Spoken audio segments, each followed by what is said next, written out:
अस्सलाम वालेकुम to all of you. Welcome to mature minds में आज हम बड़ी ही इंपॉर्टेंट चीज़ के बारे में बात करने वाला है, that is why are farmers protesting in India. अगर आप न्यूज़ से इन टच में हैं या यूट्यूब से कनेक्टेड हैं तो आपको आजकल फार्मर्स की वीडियोस किसी ना किसी तरह मिल ही जाएंगी कि इंडिया में farmers all over the India protest कर रहे हैं, and particularly they are from Punjab region of India और हरियाणा रीजन ऑफ इंडिया। तो हम जानते हैं कि ये जो फार्मर्स हैं प्रोटेस्ट कर क्यों रहे हैं और इंडियन गवर्नमेंट इतनी ज़्यादा मुश्किलात में क्यों गिरी हुई है। इन तमाम चीज़ों की वजह हम जानेंगे आज। Let's start.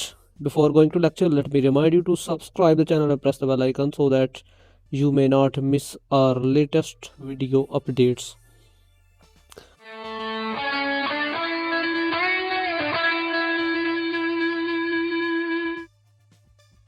आपने आजकल अक्सर न्यूज़ में इस तरह की खबरें ज़रूर सुनी होगी कि farmers protest in India, politics और इकोनॉमिक्स और इसी तरह की चीज़ें। एंड इनफैक्ट रिसेंटली जो अभी अनाउंस किया है फार्मर्स ने, they are going to held a rally from Haryana to Delhi. Delhi is the capital of Indian territory. तो इंडिया जो है फार्मर्स वो हरियाणा से ट्रैक्टर रैली निकालेंगे दिल्ली तक, जो वहाँ पे पहुँचेगी 26 जनवरी को। अब 26 जनवरी को रिपब्लिक डे ऑफ इंडिया है, तो वहाँ पे इनाग्रेशन होगी, वहाँ पे परेड होगी आर्मी की। तो वहाँ पे जो फार्मर्स होंगे अपना एहतजाज रिकॉर्ड करवाएंगे in front of Indian military.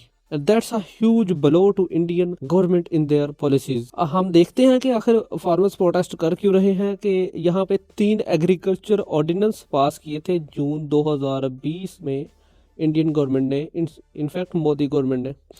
अब जून 2020 क्यों इंपॉर्टेंट है? इफ़ यू रिमेंबर, जून 2020 में कोरोना अपनी पीक पर था, तो बाईपासिंग द पार्लियामेंट, क्योंकि वहाँ पे पार्लियामेंट का सेशन कोई कंडक्ट नहीं किया जा सकता था, तो जून 2020 में 3 ordinance through their president Modi government ने हेल्ड करवाए। अब इन तीनों ऑर्डिनेंस का मकसद ये था कि यहाँ पे फार्मर्स को फैसिलिटेट करना। अब यहाँ पे फैसिलिटेशन हुई या नहीं ये हम देखते हैं। तो लेकिन मसला ये हुआ कि उसी दौरान फार्मर्स ने प्रोटेस्ट करना शुरू कर दिया, बट इन अ माइनर वे।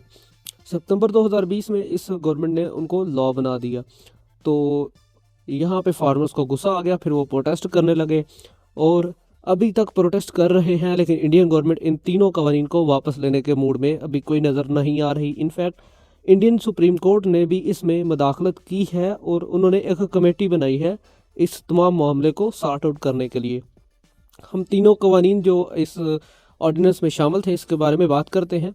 ये 3 कवानीन ये थे: an amendment in the Essential Commodities Act 1955, the Farmers Produce Trade and Commerce Promotion and Facilitation Ordinance, and the third and the last one was the Farmers Empowerment and Protection Agreement on Price Assurance and Farm Services Ordinance।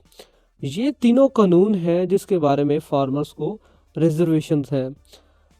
Indian government ने कहा है जी कि जो ये तीनों ordinance हैं, तीनों कानून हैं, ये फार्मर और ट्रेड फ्रेंडली इन्वायरमेंट प्रोड्यूस करेंगे इन इंडिया। आइए हम देखते हैं इनकी डिटेल।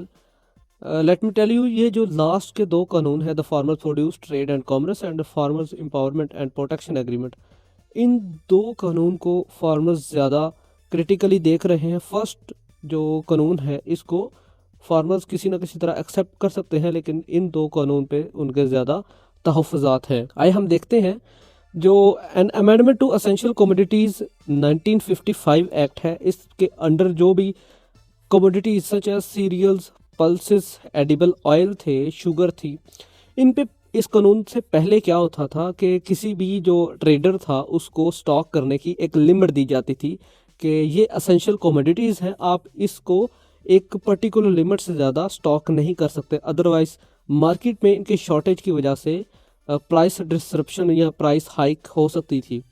लेकिन इस कानून के तहत क्या हुआ जी कि there will be no storage limit और मूवमेंट रिस्ट्रिक्शन, यानी कि वहाँ पे कोई भी स्टोरेज लिमिट नहीं होगी, कोई भी मूवमेंट की रिस्ट्रिक्शन नहीं होगी, यानी एक हिस्से से दूसरे हिस्से जहाँ मर्जी ले जाए, कोई भी मसला नहीं है।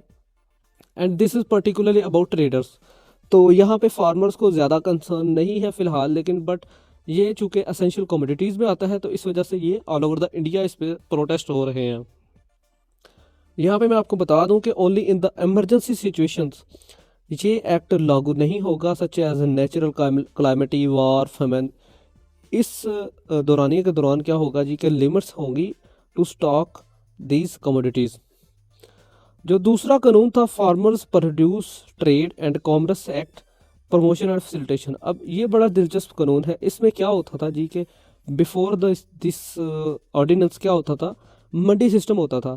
एक फार्मर था, वो मंडी में जाता था, वहाँ एक आड़ती बैठता था, उसको अपनी चीज़ें बेचता था और उससे पैसे लेके आ जाता था, और वो एक पर्टिकुलर प्राइस से ज़्यादा या कम नहीं दे सकता था फार्मर को पैसे। तो यहाँ पे अभी क्या हुआ है जी कि जो एपीएमसी है, जिसको इस ऑर्डिनेंस के तहत ख़त्म कर दिया गया है। इस ऑर्डिनेंस ने इलेक्ट्रॉनिक ट्रेडिंग को भी आम किया है, यानी कि फार्मर जो है वो इलेक्ट्रॉनिक ट्रेडिंग भी कर सकते हैं। यानी कि कोई बंदा पंजाब में बैठा हुआ है and he can sell his commodities to the Bengal. तो ये सारा इस कानून में शामिल था। और इस कानून में एक और शिक ये थी कि फार्मर को सेम डे या with in the maximum 3 working days में उसकी प्राइस मिल जाएगी।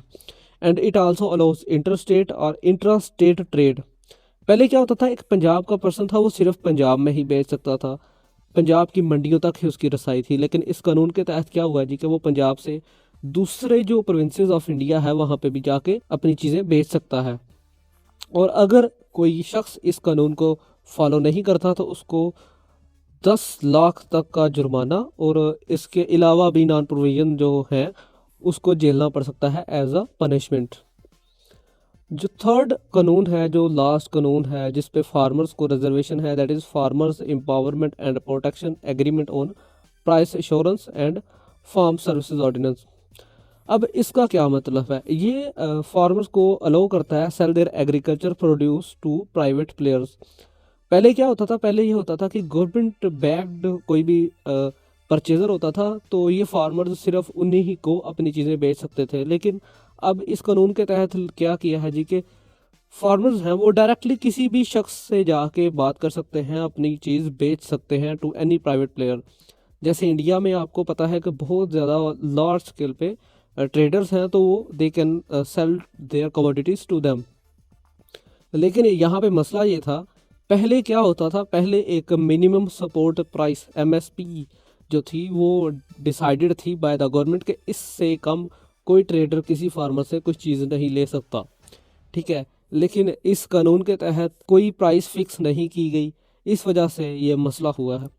अब ये एमएसपी जो है मिनिमम सपोर्ट प्राइस, इसको डिसाइड ना करने की वजह से ये कानून भी एक मुतनाज़ा कानून बन जाता है।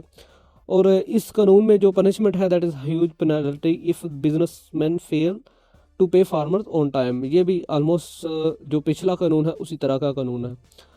अब फार्मर्स को क्या रिजर्वेशंस है इन कवानीन में, ऑब्वियसली मैंने आपको बता दिया है। इस पे एमएसपी रजीम ख़त्म हो जाएगा। मिनिमम सपोर्ट प्राइस जो थी पहले जो आड़ती ऑफ़र कर सकते थे टू द फार्मर्स, तो ये मसला है एक फार्मर्स को कि हमें मिनिमम सपोर्ट प्राइस प्रोवाइड की जाए बाय द लॉ। तो कोई मसला नहीं है, या तो यहाँ पे रिवर्स करें ये तीनों कवानीन या फिर एक नया कानून ऐड करें जिसमें एमएसपी डिसाइडेड हो। ये डायरेक्ट फार्मर्स को एमएसपी का मसला है। जो दूसरा इन बिल में मसला है वो है आड़तिया सिस्टम को ख़त्म करने का। यहाँ पे जो आड़ती थे उनकी जॉब्स ख़त्म हो गई हैं, they were the middleman in the trade, तो they get huge profit from this. तो ये भी एक मसला है कि एक होल सेट ऑफ जॉब है वो ख़त्म कर दी गई है इन कवानीन के तहत। अब एक्सपर्ट्स क्या कहते हैं इन तमाम चीज़ों के बारे में। एक्सपर्ट कहता है जी कि इंडिया को एक स्टेट सपोर्टेड स्कीम लॉन्च करनी चाहिए that can assure the MSP, that can store the these commodities in damaged crops during a drought. अब यहाँ पे कोई भी मेंशनिंग नहीं है, कहत आ जाए, सैलाब आ जाए, साइक्लोन आ जाए, तो तब क्या होगा इन फार्मर्स के साथ, क्योंकि गवर्नमेंट तो उनसे कोई चीज़ खरीदेगी नहीं, ये प्राइवेट ट्रेड हो जाएगी एक हिसाब से। अब कोई प्राइवेट प्लेयर क्यों खरीदेगा एक डैमेज्ड क्रॉप को, they can buy it from elsewhere. तो ये भी एक मसला था। दूसरा एक्सपर्ट्स व्यू का ये भी है कि इन कवानीन के तहत क्या होगा, private players with get advantage. तो यहाँ पे एसेंशियल कमोडिटीज़ एक्ट को चेंज करने की ज़रूरत है, ठीक है। तीसरा जो यहाँ पे एक्सपर्ट कहते हैं, वो कहते हैं जी कि अगर ये तमाम प्रोसेस बाय द पार्लियामेंट होता then it could be much much more better than the situation now.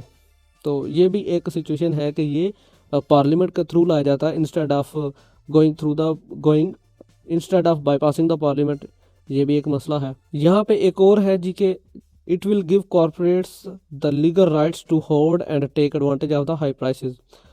यानी कि यहाँ पे ये कह रहा है कि जो कॉरपोरेट सेक्टर होगा वो बहुत ज़्यादा कमोडिटीज़ को स्टोर करके मार्केट प्राइस को कंट्रोल कर सकता है, और इस तरह एडवांटेज दोबारा कॉरपोरेट सेक्टर को चला जाएगा और इसमें किसी भी किस्म का फ़ायदा फार्मर्स को नहीं है।